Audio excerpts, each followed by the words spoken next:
Yo, what's going on, guys? Today I want to talk about who is Brandon Boston. Where will he go in the NBA draft? So before we start today's video, I want to hear down below, what do you guys think of Brandon Boston, aka BJ Boston?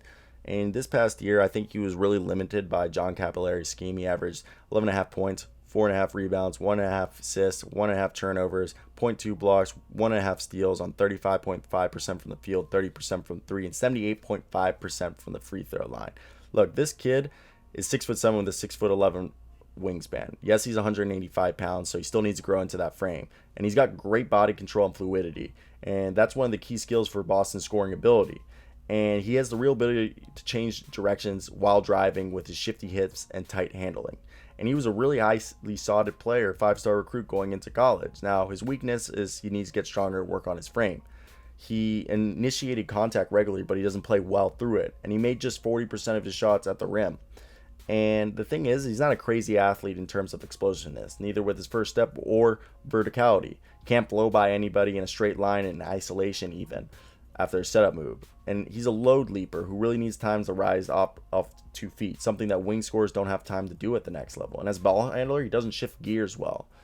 And, it's questionable if he has burst to do stuff like hesitate and explode, sort of like Romeo Langford can.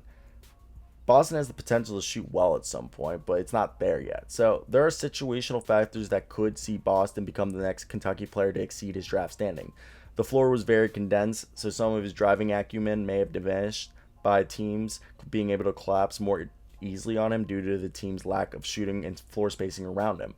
They also probably hindered some of his passing ability. I'm also not sure that this is the traditional Kentucky player in terms of athleticism. He's more in the Tyrese Maxey class of athlete as a non-elite one without the natural touch that Maxey has on the defensive floor that, brought Maxey to the table last year as a first round pick.